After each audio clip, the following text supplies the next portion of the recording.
Nicholas S. Robbins is an international paramedic with over 24 years' experience in emergency medical services, and he's worked with a variety of special response teams within the law enforcement and military communities. And he's recently released his book, Locust Army Unleashed, which we're going to talk about today. Good afternoon, how are you? Good afternoon, sir. I'm doing fantastic. How are you? Also fantastic, yes, nothing to complain about here. Awesome. Locust Army Unleashed. From the description, it sounds like a very exciting and interesting book. So, what is it all about? Oh, absolutely, man. It's off the chain. So I make, it's no secret, I'm a man of faith, and I wanted to write about, real-time biblical end-time prophecy, the three woe trumps, the fifth, sixth, and seventh, the fifth being the Locust Army is unleashed. Yeah. But I wanted to do it creatively, written within a fictional narrative that's actually fun and creative. So I think everybody's going to love it. Yeah. And what gave you the idea to write about it originally? Well, if it's no secret that we kind of live in some crazy times right now around the world, so much is going on, and I thought it was very relevant. And like I said, I wanted it to be fun and kind of portray a and his family kind of going through these end times unfolding. How long did it take you to write? Oh man, I would say probably about 6 months. I handwrite all of my books, and so I have my spiral notebook, and I find a quiet place when I get a chance, and go to town. So, Yeah, that's interesting. Writing it out, is that harder? Because obviously, if you make a typo or whatever you call it when you're writing down, you have to rub it out, or if you're using pen, score it out. It's probably easier to fix a mistake on a computer, isn't it? yeah, I mean, to me, it makes it, a little bit more personable. And yeah, if you saw my book, you would see all the markups and everything like that. But it also is an opportunity for, my wife and I to do something together, because I write it, and then she enjoys typing it out, and stuff. And so it's a great project that we do together. Yeah, and I suppose it's quite nice to keep in the habit of writing, because I think for myself, because we're so digital these days, the only time I ever write stuff down is if I'm signing a birthday card. Yeah, absolutely. It's definitely something that's not very common. But for me, it's time to it's my time to be able to kind of clear my head and do something creative, and it's really therapeutic for me, to be honest. Yeah. So when abouts of the day do you write? Well, my wife and I have six amazing children. So as you can imagine, it is always kind of chaotic in the Robbins residence, so to speak. So a lot of my times is either late at night after we're able to get everybody down, or I am a paramedic. I've done a lot of deployments and taken care of people with COVID and stuff like that. So I use my time wisely when I have to be away from home, and I have some downtime. Yeah. And being a paramedic, I'm guessing that's quite an intense job. So is it quite nice to get home and relax a bit when you're writing? Oh, 100%. And as you can imagine, the things that we deal with, we help people at their most vulnerable, when they have a true life-threatening emergency. A lot of times, sometimes not so much, but a lot of times that is the case. So when we do get home and kind of are able to relax and debrief, it really helps out. Yeah, and a lot of writers have found more time to write during COVID because they haven't had to go to work. But for you, I'm guessing you would still have to go to work. Maybe there would be even more work for you. Oh yeah, 100%. So there were times during deployment I'm working 7 days a week, 12 hours a day, and then I have 12 hours of time to be able to sleep and stuff. But I would use that downtime and at least get, as some days it was a sentence, other days it was an entire chapter written. It just depended on the day and how that went. So, it was a lot of work. And how many chapters are there overall in the book? Well, the book is written in days. So this is it starts out as it's been 1 week since we first saw it. So it takes you through that week, so to speak, of all of this unfolding. Starts with a prelogue and ends with an epilogue and the 7 days in between. Yeah. Was it hard to keep getting inspiration for something because it took you quite long to write? Yeah, and it wasn't so hard to get the inspiration. I mean, if you think about it, you can turn on the TV every day and get inspiration for something like this. And Yeah. but anyway, there is a lot of study that has gone into it because the authentic part of it, I wanted to make sure it stayed true to the word and the message, and so I took my time with that part. And then the other part of it that made it take a little bit longer was just the amount of time I had to actually sit down and write during my work hours and fighting COVID and so on and so forth. Yeah.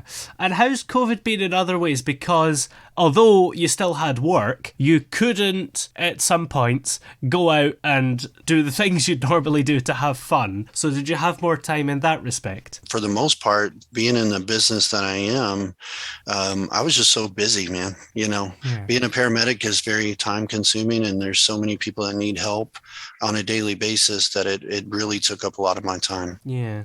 Now, I want to talk about the cover of the book because it's always interesting to talk about them.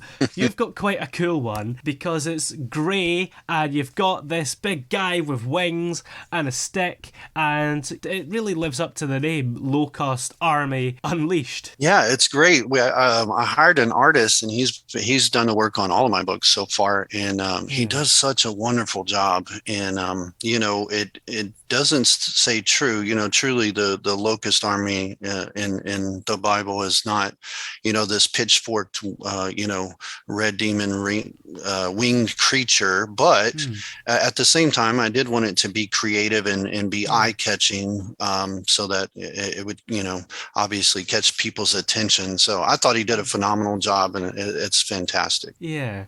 And how is it writing fiction that's to do with faith? Do you worry that there could be some sort of backlash against that, maybe?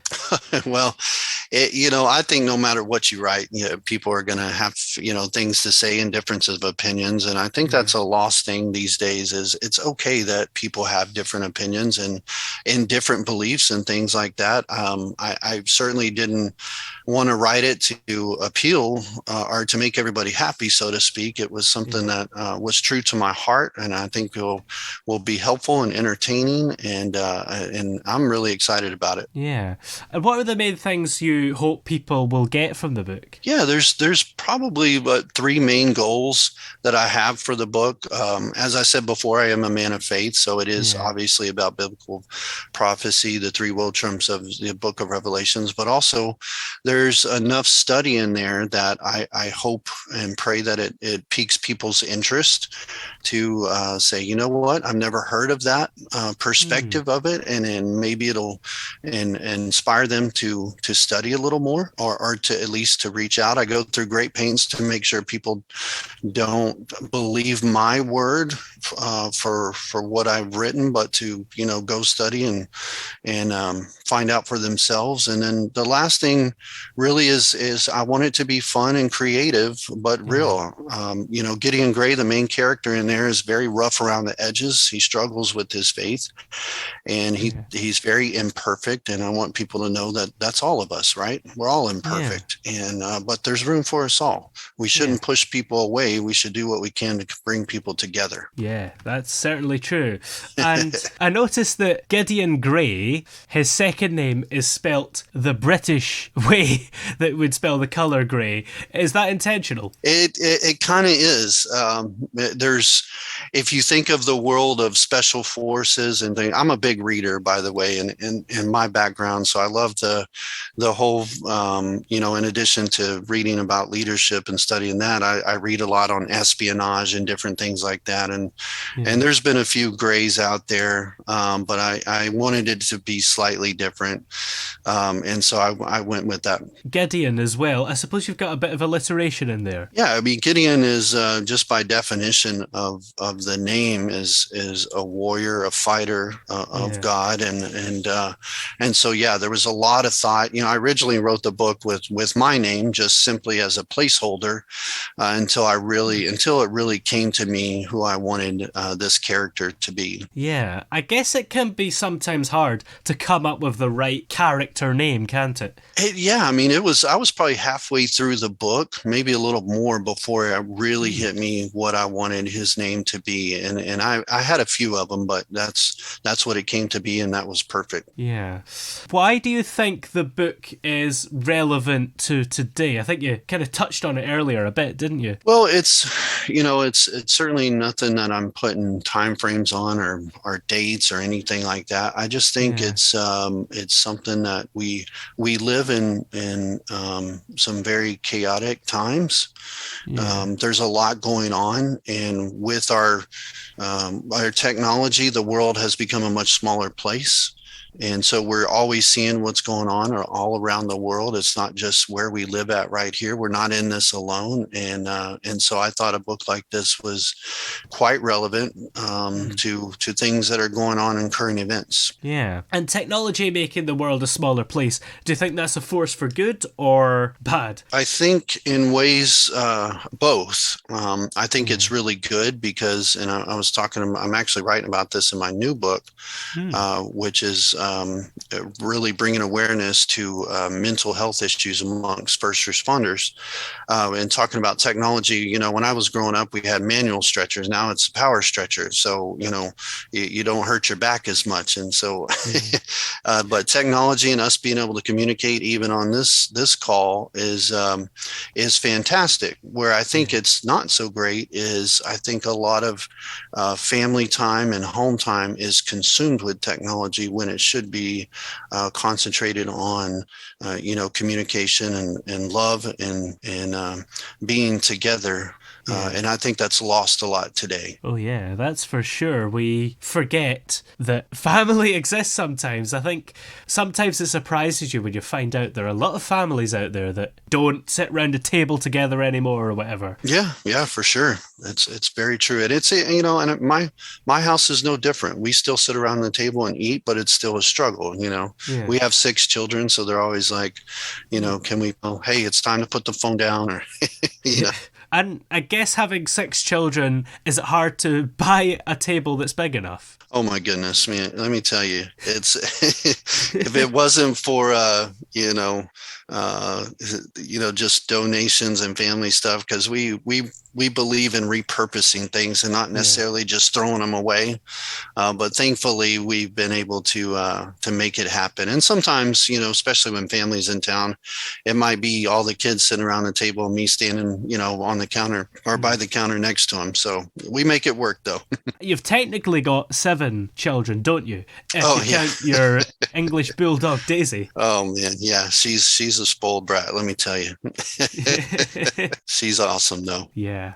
How has your job impacted your faith? Do you think it's made it stronger, or do you think that faith is something that is necessary for your job in a way? Well, I wouldn't say mechanically it's not necessary. I always respect other people's beliefs, as I hope they do mine. But I have found for me that it's been very helpful in many ways. And some things I think I've seen in my career that are to me, but it certainly helps me a lot. And I've had some great times with, spending with people, even on their while they're fixing to take their last breath, and it's been great. And of course, your next book that you mentioned will be focusing on the mental health of first responders. Do you think it is quite important that issue is addressed? Well, I do. So I wrote a book a few years ago that I'm working on a relaunch, just simply because I was in a battle with the publisher to get rights back to it. But I'm doing a follow-up to to that one, as well as doing the second book in this series after the Locust Army Unleashed. Ooh. But 86% of first responders have some sort of mental health issue, and less than a third of them are diagnosed. And a lot of them are afraid to talk about it simply for being treated differently, appearing weak, or being passed over for promotion. There's many different aspects to it, but divorce rates, addiction rates, and suicide rates. I mean, they're all very real things that, there's always been this negative stigma around the issue that if you don't have a strong stomach for what we do, then you're somehow inferior and weak. And it's time for that to stop. Yeah. And it's very dear to my heart. Very. Yeah. Is it a culture that exists there maybe that causes that partly? Yeah, I think so. Medicine is not for the weak. Yeah. It is with the things that we deal with daily are very real. They don't always have great outcomes. Not all of that's always within our control. And yet, we still have to go forth and move on to the next patient. But those things, we're human too. Yeah. And, we're not invincible to feelings and emotions that brings and the scars that it may bring. And there just needs to be a healthy way of dealing with it so that we stay fit for the job. Yeah.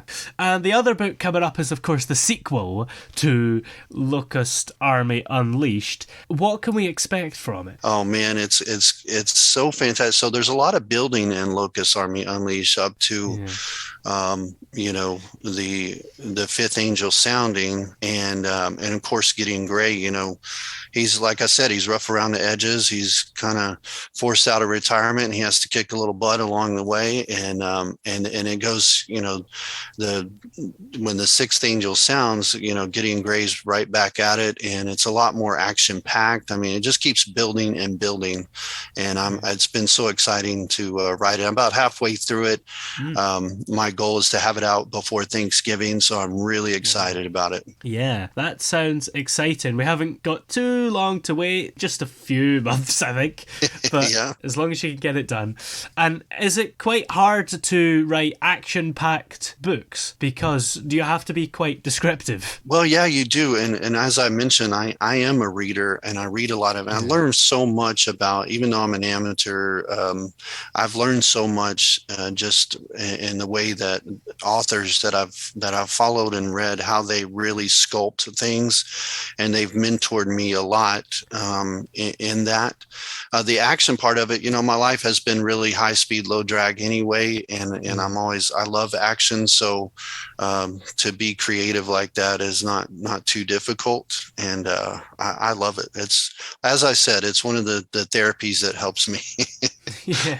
And it's always exciting to read an action-packed book, isn't it? Especially when you can picture it in your head as a movie. Oh man, it's certainly a page turner. The feedback we've gotten on it so far, just on social media and everything, has been phenomenal. And, people are like, "Way to leave me hanging, Nick. Oh my goodness, this is great." And it really hugs my heart for sure, man. Yeah. Would you ever want it to be made into a movie or TV series? I mean, it's that would be a dream come true. Yeah. And I think all things are possible. But yeah, I would love to see that. I'm a little, I get a little hesitant as to, I wouldn't want it to stray far from, the text, but man, I would love to go down that road and see that happen one day. Yeah, absolutely. Well, the book is, of course, called Locust Army Unleashed, and where are all the places that it's available? Absolutely. So it comes in ebook, paperback, and a hardback. And right now we have a link on our website, nicholas.robbins.com, that takes you to Amazon, and that's where you're able to order it, and it'll be shipped to you. Excellent. Well, many thanks for coming on the show today. It's been great to have you on. You too, Toby. I really appreciate it.